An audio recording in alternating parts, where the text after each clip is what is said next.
হযরত হুসাইন রাদিয়াল্লাহু আনহুকে যেদিন শহীদ করা হয়েছিল ওই দিনটাও ছিল মুহররম মাসের 10 তারিখ। কথা বুঝছেন? তাহলে এই যে বললাম যে এই দিনে রোজা রাখলে এর আগের এক বছর 10 তারিখ আসলেই আমরা অনেক এই কুসংস্কারটা সমাজে ঢুকায় দিছি যে মুহররম মাসটা হলো সুখের মাস। কিসের মাস? সুখের মাস। আর এই সুখের মাস আসলে এই মাসের মধ্যে কোনো সুখ করা যায় না। অনেক মানুষের এই ভ্রান্ত ধারণা আছে, কোনো সুখ করা যায় না, ভালো কিছু করা যায় না।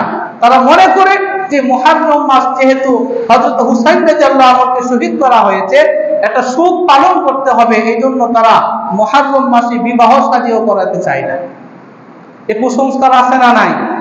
আপনি এখন যাচাই করেন, বিভিন্ন জায়গায় যদি বলেন বিবাহের একটা ডেট করতে চাই, তারা বলবে না এই তারিখটা না, মুহররম মাস যাক তারপরে বিবাহ হবে। কেন? তো এই মাসে এটা সুখের মাস, এই মাসে করা যাবে না। অথচ ইসলাম রাসূলুল্লাহ সাল্লাল্লাহু আলাইহি ওয়াসাল্লাম বলে দিয়েছেন যে মুহররম মাসের গুরুত্ব আল্লাহ তাআলার কাছে পৃথিবীর সৃষ্টির শুরু থেকেই ছিল, নবীজির জামানায়ও ছিল, বর্তমানেও আছে। কিন্তু মুহররমের 10 তারিখে পরবর্তীতে রাজনৈতিক কারণে পাপিষ্ট ইয়াজিদ যখন হযরত হুসাইন রাদিয়াল্লাহু আনহুকে শহীদ করলেন তার নির্দেশে বা তারই ছত্র ছায়ায়, তারই পৃষ্ঠপোষকতায় যখন শহীদ হইলেন, তখন ইসলামের ইতিহাসের মধ্যে একটা কলঙ্কিত অধ্যায় সূচনা হয়ে গেছে। ইসলামের ইতিহাসে একটা কলঙ্কিত অধ্যায় সূচনা হয়েছে। ইসলামের সুন্দর ইতিহাসকে সে বিকৃত করেছে। সে ইসলামের ইতিহাসকে, সুন্দর আদর্শ ইতিহাসকে কলুষিত করে পৃথিবীর সকল নবী প্রেমিক মানুষের অন্তরে আঘাত দিয়েছে। আহলে বায়াতের শানে বেয়াদবি করে সকলের কাছে সে ঘৃণার পাত্র হয়েছে। ঠিক কিনা বলেন? এখনো কেউ কি ইয়াজিদের নামে কারো সন্তানের নাম রাখে? বলেন, রাখে? কেন রাখে না? ইয়াজিদ সে তার আমলে যে নিকৃষ্টতম কাজ করেছে, সে সকলের ঘৃণার পাত্র হয়ে গেছে। ইয়াজিদ মানেই অভিশপ্ত হয়ে গেছে। ইয়াজিদ নামটা সামনে আসলেই সে একটা গুনাহগার, সে একটা পাপিষ্ট আমাদের স্মৃতিপটে চলে আসে। এই ইয়াজিদের পৃষ্ঠপোষকতায় নবীর দৌহিত্র, নবীর কলিজার টুকরা হযরত হুসাইন রাদিয়াল্লাহু আনহুকে সে শহীদ করেছে। তার কারণে রক্তাক্ত হতে হয়েছিল কারবালার প্রান্তর। এই জন্য ইয়াজিদকে কোনো মুসলমান মনে প্রাণে গ্রহণ করতে পারে না বিধায় কোন মুসলমান সন্তানের নাম আজও পর্যন্ত কেউ ইয়াজিদ হিসেবে রাখে না। কথা ঠিক কিনা? কিন্তু তাই বলে মুহররমের 10 তারিখকে আমাদের মরসিয়া করা যাবে না, হাই হুতাশ কান্নাকাটি করে জামা ছিঁড়া যাবে না। এই দিন আসলেই ওই ফুটকা ফুটানো হয়, আলোকসজ্জা করা হয়, রাস্তায় মিছিল বের করা হয়। হিন্দুদের মতো তারা ওই রথ মিছিল বাইর করে। কিছুদিন আগে কারেন্টে লেগে মারা গেছে কয়েকজন, দেখছেন কিনা? হিন্দুরা যেভাবে মূর্তি বানায় তারা নদীতে ফেলে, এই মুহররমের 10 তারিখ আসলে মুসলমান নামধারী কিছু লোক তারাও ঘোড়া বানায়, মূর্তি বানায়, একজন হাসান বানায়, একজন হুসাইন বানায়, একজন নবী বানায়, আর একজন ফাতেমা রাদিয়াল্লাহু আনহা বানায়। বানায় তাদেরকে নদীর মধ্যে কি করে দেয়? হ্যাঁ, ভাসায়া দেয়, নদীর মধ্যে বলি দেয়। এই কুসংস্কার কিন্তু আমাদের সমাজে আছে। এজন্য আমাদের সচেতন থাকতে হবে, এই সব ধরনের কাজ, গর্হিত কাজ যেন আমাদের দ্বারা না হয়। নবীজি সাল্লাল্লাহু আলাইহি ওয়াসাল্লামের নাতি হযরত হুসাইন, তিনি একাই ছিলেন না আরো নাতি আছে? নবীজির নাতি কি শুধু একজনই না আরো আছে? আচ্ছা, এর মধ্যে প্রধানতম দুইজন, একজন হযরত হাসান রাদিয়াল্লাহু আনহু, আরেকজন হযরত হুসাইন রাদিয়াল্লাহু আনহু। এখন যারা হযরত হুসাইন রাদিয়াল্লাহু আনহুর প্রেমে আসক্ত হয়ে হযরত হুসাইনকে ভালোবেসে মুহাব্বত করে কারবালার প্রান্তরে হযরত হুসাইন শাহাদাত বরণ করেছিলেন, এই দুঃখে, এই বেদনায় মুহররমের 10 তারিখ আসলে যে হাতে কিছু একটা নিয়ে এভাবে শরীরে আঘাত করে করে রক্তাক্ত করে না? কেন করে? হযরত হুসাইনের মুহাব্বতে করে। কেন করে বলেন? কেন করে? হযরত হুসাইন রাদিয়াল্লাহু আনহু মুহাব্বতে শরীর রক্তাক্ত করে, শরীর থেকে রক্ত বের করে, জামা ছিঁড়ে ফেলে, মহিলারা কান্নাকাটি করে হাই হাসান হাই হুসেন বলে বলে নিজেকে চেহারা বিকৃত করে ফেলে, জামা ছিঁড়ে ফেলে, নিজের শরীরে আঘাত করে। দেখবেন এগুলো দেখলে আপনার কষ্ট হবে, মনে হবে তারা কত মহব্বত দেখাইতেছে হযরত হুসাইনের প্রতি।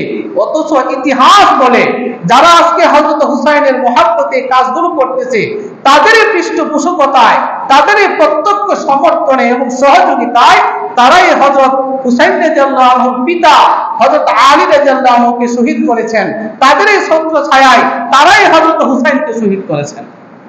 কিন্তু তারা এখন নিজেরা কান্নাকাটি করে এই মহব্বত প্রকাশ করে। অনেক সময় দেখবেন যারা হযরত হুসাইনের মহব্বতে নিজের শরীরের মধ্যে আঘাত করে রক্ত বের করে। হযরত হুসাইন নবীজির নাতি, হযরত হাসান ও তো নবীজির নাতি না? হযরত হাসান আর হযরত হুসাইন দুইজন মিলে পুরো একটা নবীজি সাল্লাল্লাহু আলাইহি সাল্লামের বডি, সুবহানাল্লাহ বলেন। নবীজি সাল্লাল্লাহু আলাইহি সাল্লামের পুরো দেহ মুবারকের অর্ধেক ছিলেন হযরত হাসান আর অর্ধেক ছিলেন হযরত হুসাইন।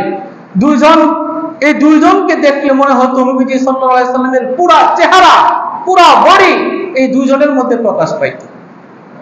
হযরত হুসাইনকে যদি মহব্বত করে শরীরে আঘাত করতে পারে, রক্ত বের করতে পারে, তাকে শাহাদাত বরণ করানো হয়েছে।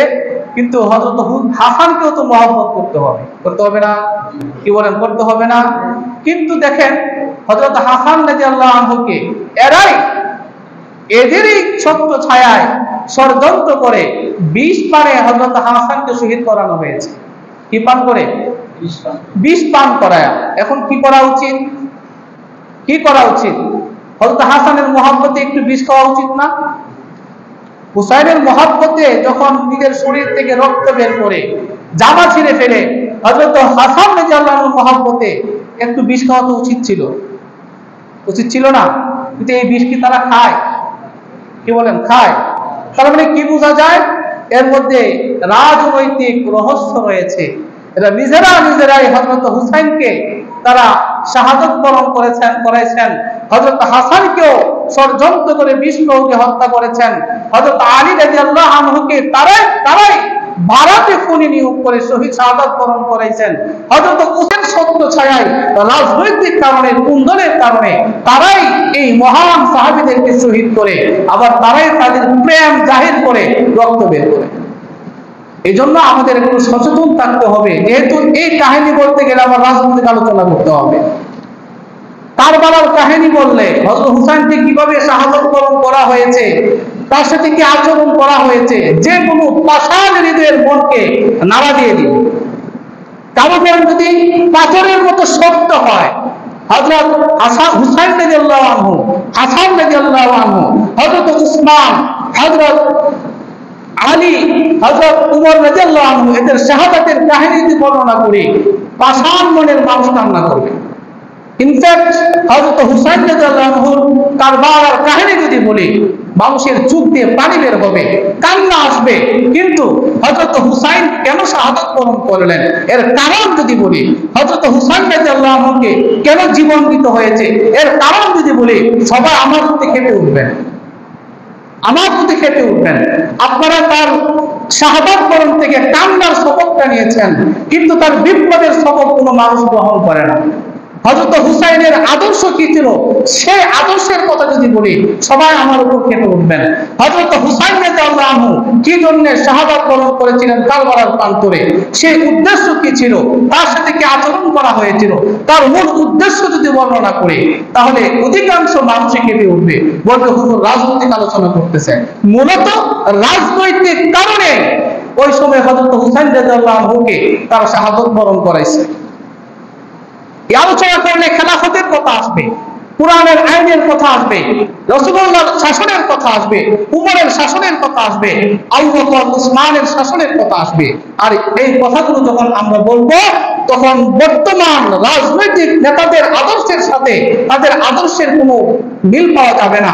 পুরাণিক আদর্শ আর হাদিসের সুন্নাহ মোতাবেক আদর্শ মোতাবেক যারা দেশ চালাইছিলেন তাদের মতে বর্তমানের শাসক গোষ্ঠীগুলো দেশ পরিচালনা করে না।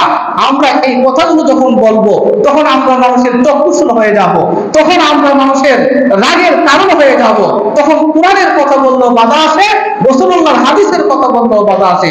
যখন বলবো রাসূলুল্লাহর শুধু মিলাদ করে জিলাফি খাওয়ার হাদিস বলবো তখন মনের ভিতরে প্রেম জেগে উঠবে। কথা ঠিক আছে কি পর ইয়া নবী সালাম আলাইহি বললে টান দিলে ভিতরে প্রেম আসে। নবীজির দুরূদ কইরা জিলাপি খাইতে পারলে, মিষ্টি খাইতে পারলে, দাওয়াত খাইতে পারলে ভিতরে প্রেম জায়গা ওঠে। কিন্তু বর্তমানে এই দেশের একজন প্রশাসনিক দায়িত্ব থেকে একজন পুলিশ অফিসার রাসূলুল্লাহকে নিয়ে কটাক্ষ করেছে, খবরটি আপনারা জানেন? জানেন আপনারা? খুব কম সংখ্যক মানুষ জানেন এগুলো জানবেন না, এগুলো আপনাকে জানাবেও না, মিডিয়ায় কোনো প্রচারও করবে না। আমার রাসূলুল্লাহর চরিত্রের উপরে একজন বর্তমান পুলিশ অফিসার, বড় পুলিশ অফিসার, সে নবীজির চরিত্রের উপরে কলঙ্ক লেপন করেছে, মিডিয়ায় কোনো প্রচার করে না। এটা ইসলাম ফোবিয়া চলছে সারা বিশ্বের মধ্যে, বাংলাদেশ সহ পুরো বিশ্বের মধ্যে ইসলাম ফোবিয়ায় আক্রান্ত হচ্ছে মানুষ। ইসলামের প্রতি মানুষ দিন দিন অনীহা প্রকাশ করতেছে এবং সেই ইসলামিক মানুষের মতাদর্শে কিছু ইসলামিক মানুষ ডাইভার্ট হয়ে যাচ্ছে। সৌকৌশলে তারা টুপিওয়ালা, দাড়িওয়ালা, ইমানওয়ালা মানুষকে তাদের দিকে নিয়ে যাচ্ছে, ধীরে ধীরে ধীরে ধীরে নিয়ে যাচ্ছে। এগুলো প্রতিদিন হচ্ছে, আজ হচ্ছে, কাল হবে, এরপর দিন হবে। এগুলো বলে মানুষকে সচেতন করা, যারা মিম্বরে বসে আলোচনা করেন তাদের দায়িত্ব। এখন এই কথাগুলো বললে তখন বলে রাজনৈতিক আলোচনা করে, রাজনৈতিক আলোচনা করে। আসলে কেউ যদি নবীর বিরুদ্ধে কথা বলে এটা কি কেউ সহ্য করবে? আপনি সহ্য করবেন? আপনার বাবাকে কেউ আঘাত করলে আপনি সহ্য করবেন?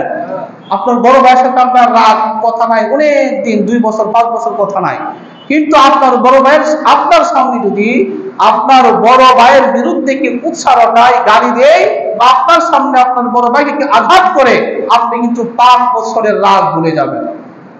কথা ঠিক কিনা? তার সাথে আপনার সম্পর্ক ছিন্ন হয়েছে আরো আগে, কিন্তু আপনার সামনে আপনার ভাই আক্রান্ত হলে আপনি সেই রাগ ভুলে যাবেন, রাগ ভুলে আঘাতকারীর উপর আপনি চড়া হয়ে যাবেন, হবেন না?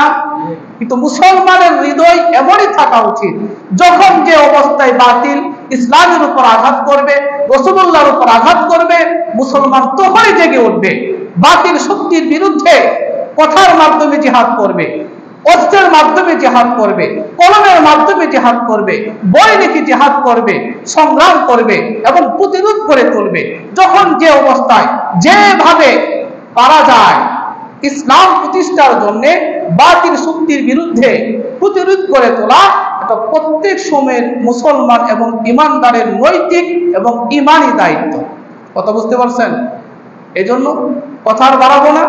মুহররম মাস আসলে এখানে কান্নাকাটি করে কিছু আবেগপ্রবণ কিছু কথা বলে মূল ইসলাম থেকে মানুষদেরকে সরায় নেওয়া হয়।